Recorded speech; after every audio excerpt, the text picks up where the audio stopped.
अस्सलामुअलैकुम वरहमतुल्लाहि वबरकातुहू। मेरी आज की वीडियो का मकसद है कि नॉर्मल डिलीवरी को प्रमोट करना। नॉर्मल डिलीवरी के लिए आपको क्या करना चाहिए। सबसे पहली बात यह है कि नॉर्मल डिलीवरी का ताल्लुक़ आपके प्रेग्नेंट होने से पहले तक का होता है। अगर आपका वज़न ज़्यादा है तो पहले अपना वज़न कम करें, फिर आप हमल की तैयारी करें, फिर आप कंसीव करें।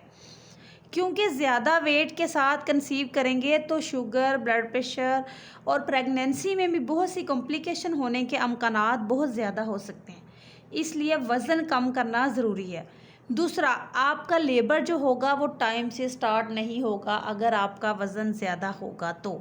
पुश करने में भी आपको मसला होता है डिलीवरी के दौरान। इसी तरह आप अपने प्रेगनेंसी में डाइट बहुत ध्यान से लेनी है कि डाइट से भी अगर आपका वज़न नॉर्मल है तो डाइट से आपका वज़न बढ़े ना। इससे अगर आपका वज़न बढ़ेगा तो बहुत सारे मसले वज़न से ही होते हैं। इसके अलावा सबसे अहम बात, आप अपनी डिलीवरी ऐसी डॉक्टर के पास करवाएं जो नॉर्मल डिलीवरी की तरफ ज़्यादा रुझान रखती हो, जो 24 आवर अवेलेबल हो।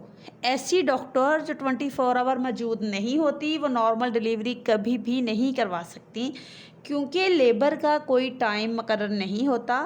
बिज़ी डॉक्टर को होता है कि वो जल्दी से काम ख़त्म करे और जाए। सी सेक्शन जो कि 15 से 20 मिनट में हो जाता है और नॉर्मल डिलीवरी को बाज़ दफ़ा 5 से 7 घंटे भी लगने होते हैं। अब बात कर लेते हैं कि स्ट्रेस की।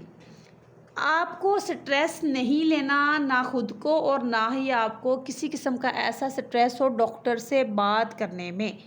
जो आपकी डॉक्टर होगी उससे आप क्लियर कट और इजीली आसानी हर चीज़ डिस्कस कर सकें। ये भी नॉर्मल डिलीवरी के लिए बहुत ज़रूरी है। अब बात कर लेते हैं कि आपने करना क्या है। आप प्रेगनेंसी में वॉक लाजमी करेंगे। वॉक आप जितनी आसानी से कर सकें, 45 मिनट तो लाजमी है।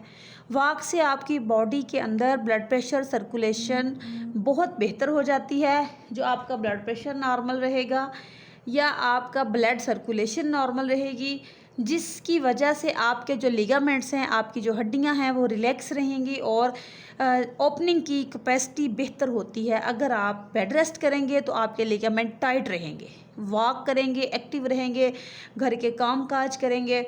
इसके अलावा और भी बहुत सारी एक्टिव रहने के लिए होती हैं एक्टिविटीज़, तो उससे आपके जो लिगामेंट्स हैं वो ढीले होंगे, उनमें लचक पैदा होगी, नॉर्मल डिलीवरी में आसानी होगी।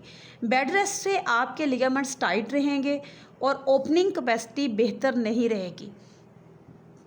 इसके अलावा नॉर्मल डिलीवरी के लिए 8वें से 9वें महीने में मसाज बहुत ज़रूरी है, जो कि पेशेंट्स जो होते हैं नॉर्मल डिलीवरी के बाद मसाज करवाती हैं, जो कि वो ज़्यादा ज़रूरी नहीं है। ज़्यादा इम्पोर्टेंट डिलीवरी से पहले मसाज है, उस मसाज से भी आपके लिगामेंट्स बहुत बेहतर होंगे नॉर्मल डिलीवरी के लिए। अब बात कर लेते हैं कि एक इम्पोर्टेंट चीज़ आपको जो अक्सर हम भूल जाते हैं वो है पानी। पानी का इस्तेमाल पूरी प्रेगनेंसी में ज़्यादा से ज़्यादा करें, इससे आपके टिश्यू हाइड्रेट रहेंगे। जब टिश्यू हाइड्रेट होते हैं तो वो सख्त नहीं होते, ये नॉर्मल डिलीवरी इससे आसान हो जाती है। इसके बाद बारी आती है फूड और न्यूट्रिशन की। नॉर्मल डिलीवरी के लिए आपने कैलोरीज़ का इस्तेमाल ज़्यादा करना है, फ्रेश जूसेस पीने हैं और स्ट्रेस से अवॉइड करना है। ठीक हो गया। जो पेशेंट स्ट्रेस लेते हैं उनके अंदर सी सेक्शन के चांस ज़्यादा होते हैं, नॉर्मल डिलीवरी के चांस बहुत कम हो जाते हैं। तो घर में छोटे मोटे झगड़ेलू कोई भी प्रॉब्लम, या खुद से बंदा बड़ा झगड़ेलू सा होता है, बड़ा हर बंदा लड़ाका सा होता है कि इससे लड़ लिया, उससे लड़ लिया, ऐसे टेंशन सर पे सवार कर ली, टेंशन वाली बात होती भी नहीं है तो इशू बना कर बैठ गए, तो इससे बहुत फ़र्क पड़ता है आपकी अपनी सेहत पे। अच्छा, अब एक इम्पॉर्टेंट चीज़ नॉर्मल डिलीवरी के लिए, तो आपने नॉर्मल डिलीवरी के लिए पपीता या पपाया बहुत बेहतर है, इसको आपने खाना है। ये यूट्रस का मुंह नरम करती है। पपीता या पपाया आप इसका जूस बना के पी लें, आप इसका किसी दूसरे फ्रूट के साथ मिक्स करके जूसेस बना लें, क्योंकि अगर इसका सिंपल जूस सिर्फ एक पपीते का बनाया जाता है ना तो वो इसका टेस्ट कुछ अच्छा नहीं फील होता, इसलिए लोग नहीं बनाते। तो आप इसके बाकी किसी फ्रूट के साथ अगर मिक्स करके इसका जूस बनाएं तो आसानी से पिया भी जाएगा और हज़म भी होगा और आपका बच्चेदानी का मुंह ओपन होगा और नॉर्मल डिलीवरी इसके लिए आपके लिए बहुत आसान हो जाएगी। तो ये थे नॉर्मल डिलीवरी के टिप्स। उम्मीद करती हूँ आपको मेरी ये वीडियो पसंद आई होगी।